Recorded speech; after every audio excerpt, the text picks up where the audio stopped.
Hello and welcome to episode number 7 of 4-8 Youth Online. On today's episode we talk about having an attitude of gratitude. Tell me, what are you thankful for? Or what are you going to choose to be thankful for today? We've got a memory verse coming up for you, which I'm going to share with you now. It says this: enter his gates with thanksgiving and his courts with praise. Give thanks to him and praise his name. For the Lord is good, and his love endures forever, and his faithfulness continues through all generations. You can find that in Psalm 100 verses 4 to 5. We're going to go over that a little bit later on. We've also got some fun things lined up for you, so I hope you enjoy the episode. Okay, for today's game, we're taking one clay pot and one catapult, and I'm going to shoot some little clay BBs at it and try and smash it. So the game aspect of it is you have to guess how many shots it takes me to hit it, and if it doesn't smash, we're going to up the game a little bit and I'll take a bit of a David approach and use some stones. Go. This is attempt number 1.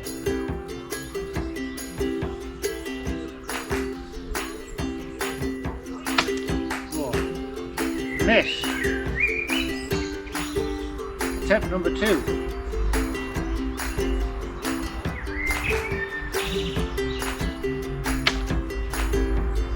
Miss. Okay, so now you've got an idea of how difficult this is. In the comments section, type how many attempts you think it will take me, and we'll get Andy to speed this up a bit so it doesn't get too boring.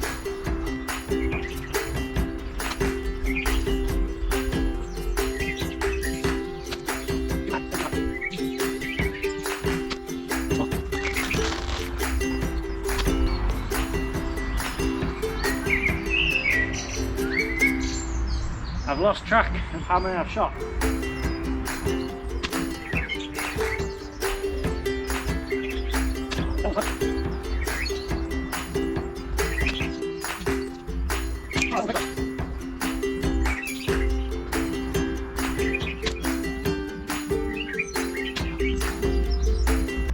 A few moments later.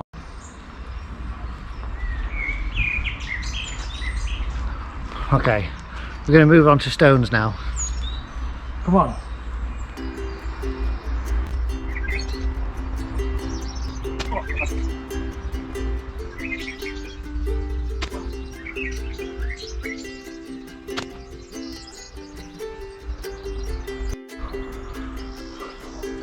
Okay, so I'm trying a bit closer this time. Get fed up for this.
What are you thankful for? A lot of things come to mind, don't they? Maybe you're thankful for, like me, your bed. Maybe you're thankful for nature. Or maybe you're thankful for your fridge.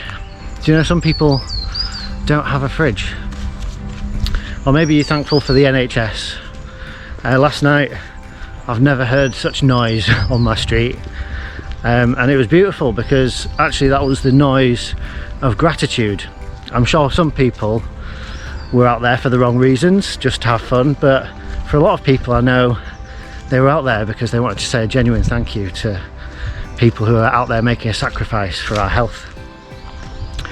Today is VE Day, a day when we commemorate and celebrate the surrender of Nazi Germany in World War II. So maybe today you're thankful for the sacrifice that millions of people made during that war in order that we might defeat an enemy.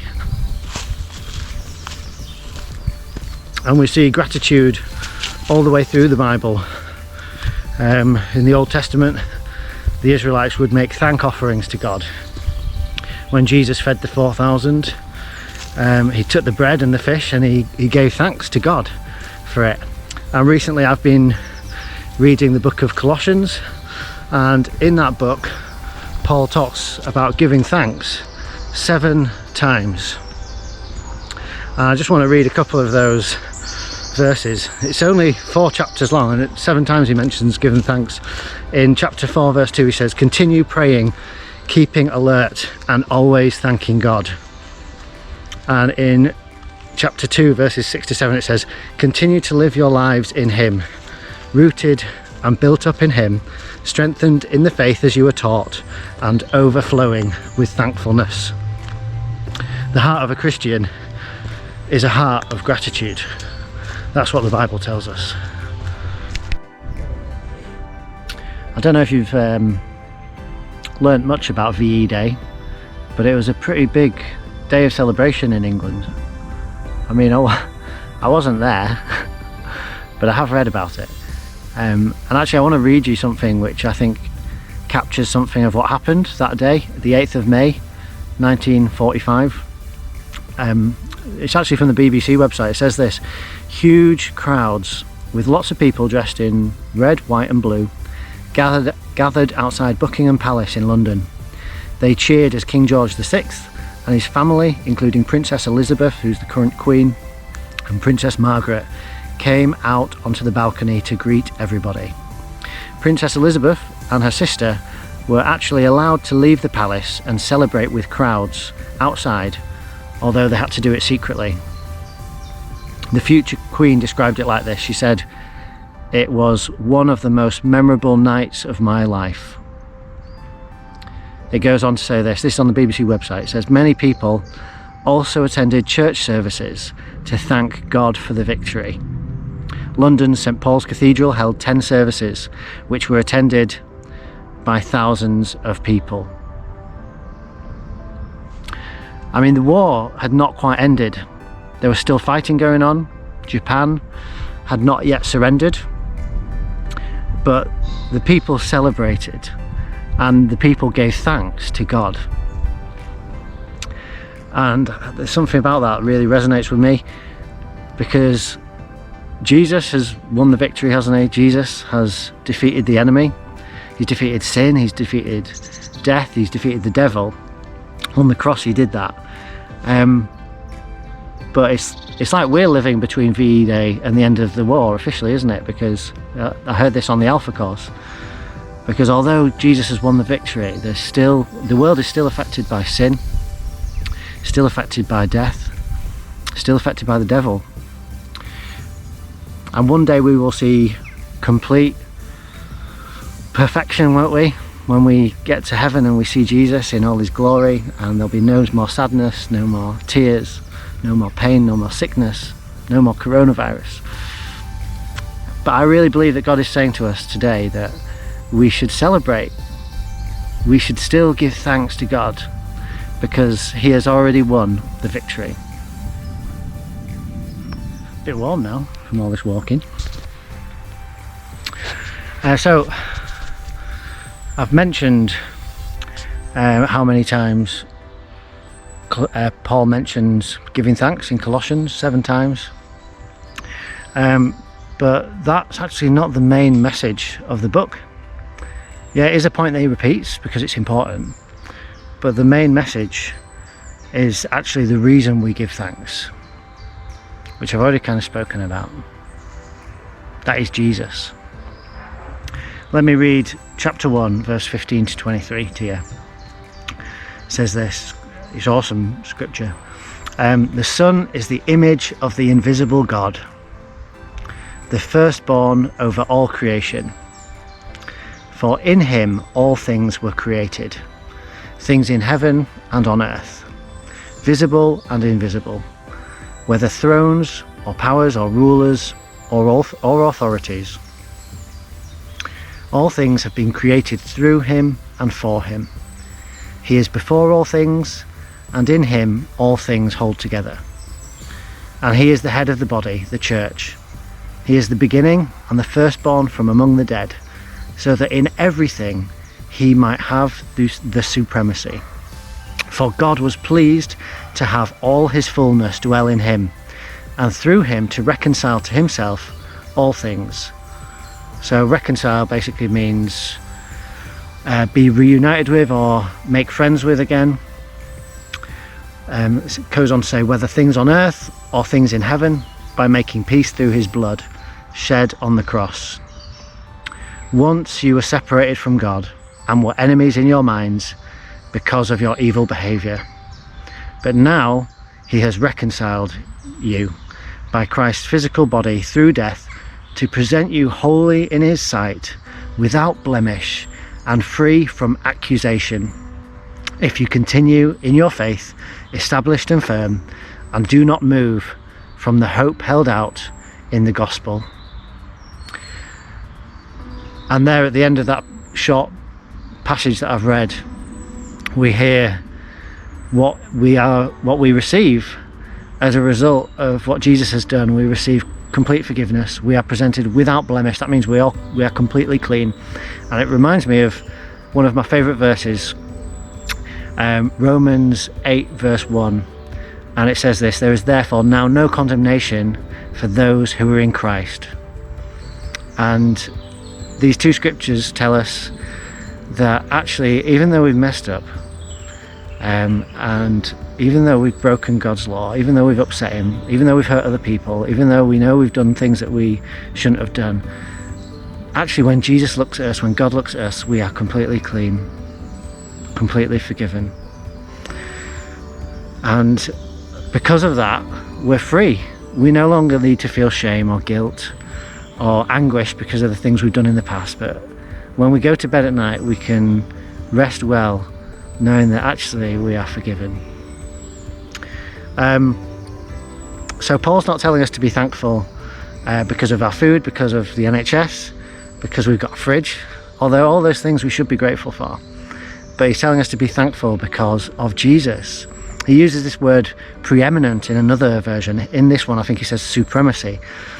He uses that word to describe Jesus because what he's saying is that who Jesus is and what he has done surpasses everything. It's greater than everything and anything else.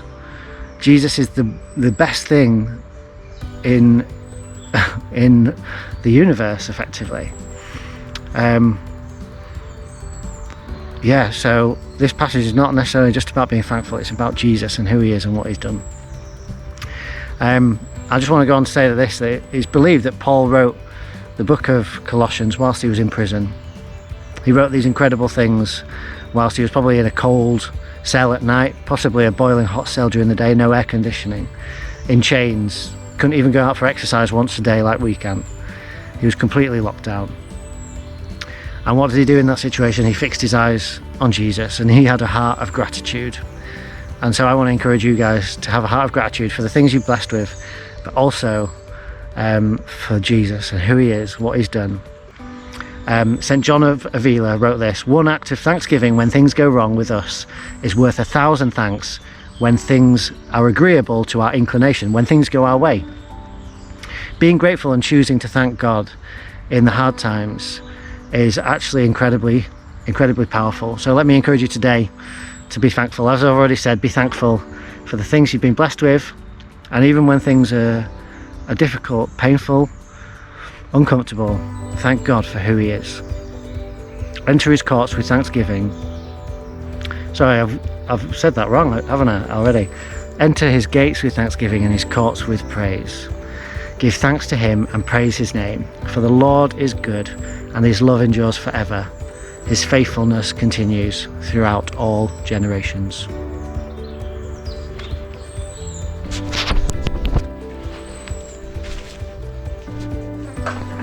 So now we are going to learn today's memory verse together.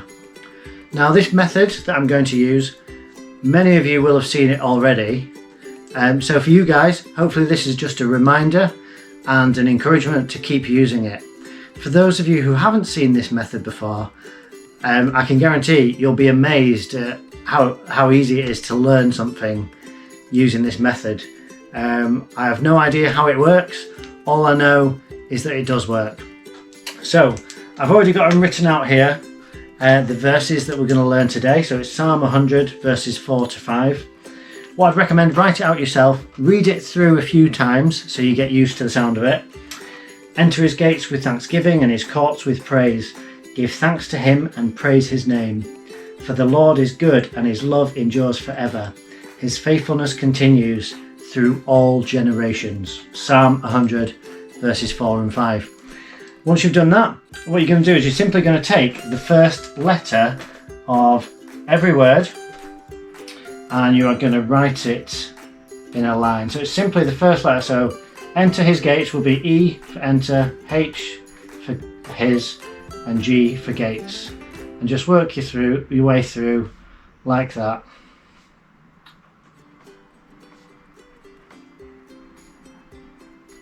And I would also include any, I've forgotten the word there.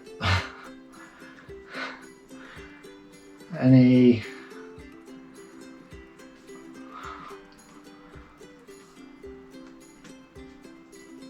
what am I doing? I've gone wrong already. If you go wrong like I have done because you're not paying attention, you're trying to remember what the word is for colons and full stops, etc., then just scrub out whatever you've written wrong, okay, and go back to where you got to. So I got up to him, so H.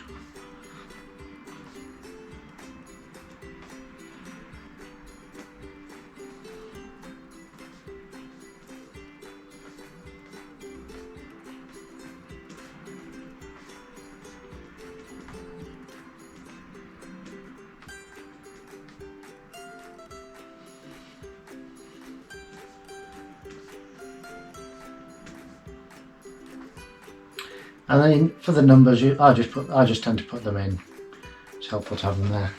Okay, so once you've done that, you're then going to try and remember what each letter represents. But you've got the full text at the top to help you if you do get stuck. So it's enter his gates with thanksgiving and his courts with praise. And then if you got stuck here, for example, you could just look what the G stands for. Give thanks to him and praise his name. Give thanks to him and praise his name. Carry on. For the Lord is good and his love endures forever. His faithfulness continues to or through. That's the one I kept getting mixed up. That T I kept saying to instead of through.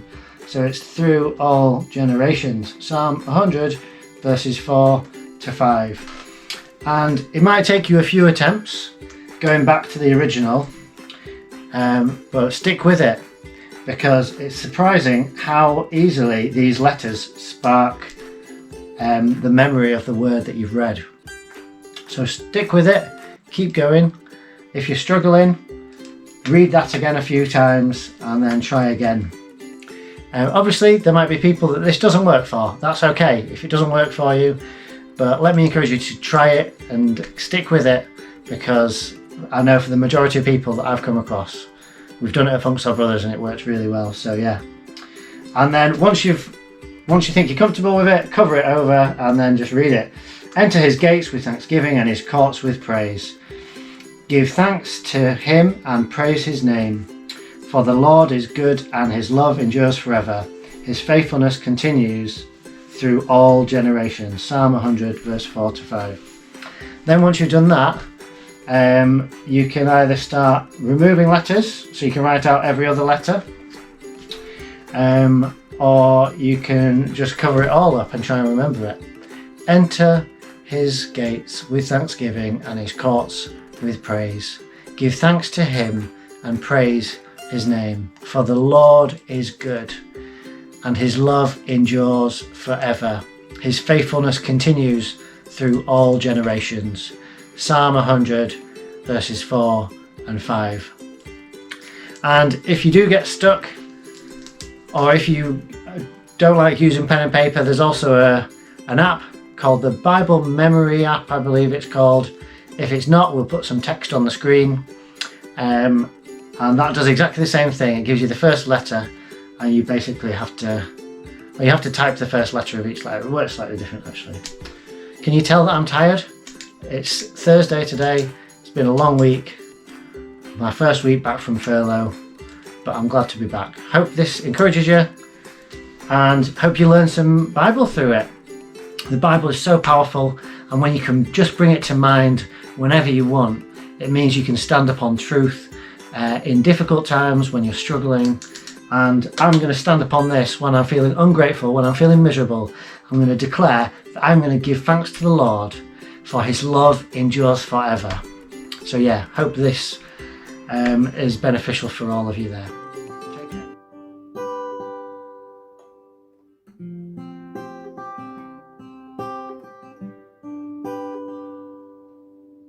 Higher than the mountains that I face, stronger than the power of the grave, constant through the trial and the change. One thing remains, one thing remains. Love never fails, it never gives up, never runs out on me. Your love never fails, it never gives up, never runs out on me. Your love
Okay, that's all we've got time for today. In the meantime, until next week, if you find yourself bored, why don't you go through your cupboards and try and find the oldest item in there. Let me just show you this that I found in our cupboards. This is some Tabasco sauce. I don't know if you can see on the back there. That expired in May 1999. If you can find something older than this Tabasco sauce, I will drink some of this on a future episode. Okay? Send us your pictures to elliott@hoodielim.org.uk. The email address will be in the description below. Do tune in next week when Megan will be sharing with us about coping with lockdown. So until then, take care. Keep looking to Jesus, as my main man Mike Reed says, and we'll see you soon.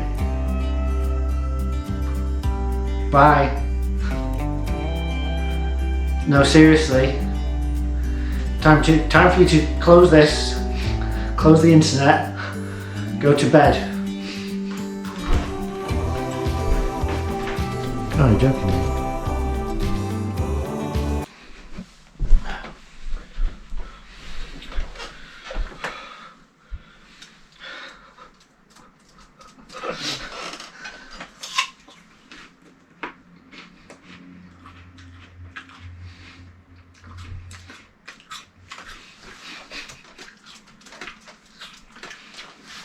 Hello, and welcome to 48 Youth Online, episode number 7. I don't know about you, but I like the number 7. Do you like the number 7? Well, I do. I've already told you that. Shall I tell you again? No.